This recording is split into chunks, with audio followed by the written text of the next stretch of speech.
Now, I know I'm late to the party, but I brought tequila. Now, do you mind if I share a few words?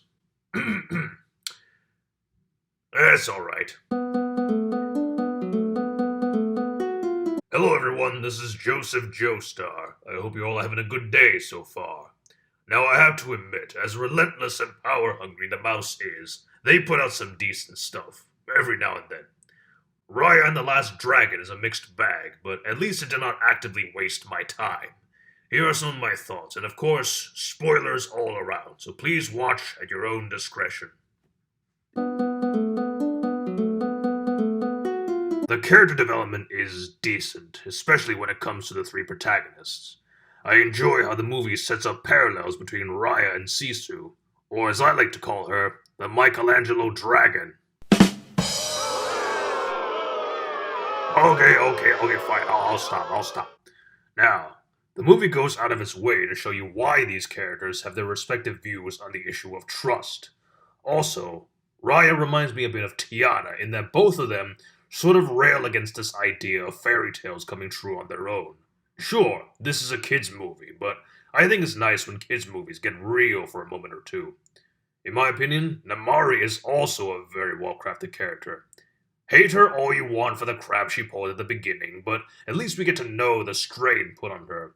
Her character dilemma is that she is plagued by her mother's great expectations. Even though you can see her redemption arc coming a mile away, at least you can feel the gut-wrenching decisions she has to make. And then there's Boone, Little Noi, and Tong, who are all charismatic side characters in their own right. Even though I wish we got to know more about them. But that's not the fault with how the movie builds up the characters. The problem is... this movie goes a mile a minute. 4 trips for 4 tribes. 4 tribes for 4 gem pieces. Each trip introduces new companions and sometimes major antagonists. The movie is a little under 2 hours long. That, minus the world building at the very beginning, the character development done in the middle, and the final confrontation, divide that by 4. How much time does each tribe get? The answer is not enough, in my opinion. Something feels off when Raya, a girl with major trust issues, can practically become best friends with the secondary characters in this film in less than 30 seconds. But since the movie's on a time crunch, I suppose that's what we're running with. Also, back to my previous point about the relative lack of character development for the sidekicks. What do we know about Boone other than the fact that he's a humorous kid who sells killer shrimp kanji and has an older sister that he misses? Not much. What do we gain from Tong other than the fact that he is the only one left in his tribe? Well, a small glimpse into his gentle side, but other than that, again, not much. What do we learn from Little Noi other than a lesson about how you should never trust anyone, including babies? You get the idea. Also, while I'm at it, let's talk about the tertiary characters, shall we? Do you remember Dong Hu?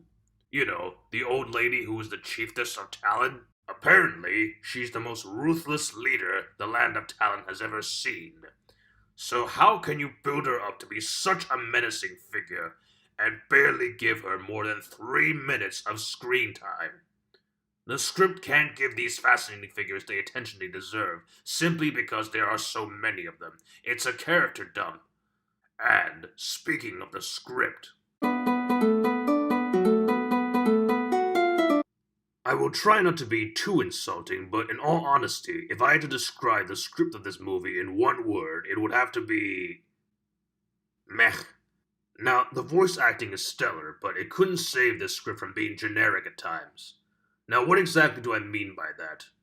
Well, I'm guessing most of you are familiar with the unwritten rule of visual storytelling, show don't tell, yes? Well, here's a visual representation of the first 10 minutes of Raya and the Last Dragon.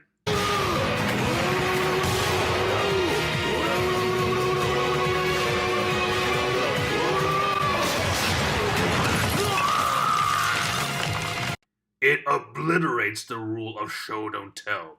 They explain to you the specialties of every tribe through voiceover narration instead of letting us pick up on it ourselves. It explains the history of the dragons and the Droon the exact same way, instead of showing us. Again, as badass as Raya is, she can't make voiceover narration engaging. Not for me, at least. Hell, the movie has to outline the fact that Raya and Namari's characters parallel each other in explicit dialogue. You don't have to rub it in our faces that you're both strong warriors with an affinity for dragons. We get it. You two aren't that different when you think about it. Also, who wrote the pre-battle one-liners? They have no zing. And in case you're wondering, here's what a one-liner with zing sounds like. That true was a line from my wilder days. Like a fine wine, I guess I just get better with age. Okay, to be completely honest, despite my boasting of how I get better with age, it's not entirely true. For one, I'm not as attentive as I used to be, so I'm not the best at picking up plot holes in movies. But Raya and the Last Dragon has such a gaping plot hole, I think even a blind man can pick up on it. If I missed anything important, that would be embarrassing, but please let me know if I did. So, if you recall, the beginning of the movie lays out how the Droon turns living beings into stone, and after the Droon was dispelled by dragon magic the first time, all humans who turned to stone reverted to their original forms. However, all but one of the dragons remained as stone. So can someone please explain to me how on earth did all of the dragons come back to life at the end after Namari reassembled the dragon gem? Listen, Disney deserves all the jokes people made about how mothers practically always die in their movies, but in this one, nothing has consequence. Everything rejuvenates, even things that are not supposed to. In this case, it's the dragons. They all come back to life for no apparent reason. No loss in this movie is permanent. Hell, the movies in the MCU would envy Raya and the Last Dragon in this department. This overwhelming fairy tale factor drains so much of the emotional investment the audience makes beforehand. Disney, you had a decent thing going until you revived Sisu and all her brothers and sisters. Happily ever afters aren't taboo, as long as you don't contradict everything you built up beforehand. So, what would be the proper score for this mixed bag of a movie? Well, it has some substantial problems, but it's something I'd be fine with watching again, simply because the voice acting, the music, and the animation are all stellar. And don't get me wrong, I do enjoy the characters and the world they built up. I just think they're not what they could have been because of the pacing and the writing. 6 out of 10. Is it worth the $30? Well, not to me, but I have no regrets. Mostly because I charged my grandson's credit card for this. Good day, everyone.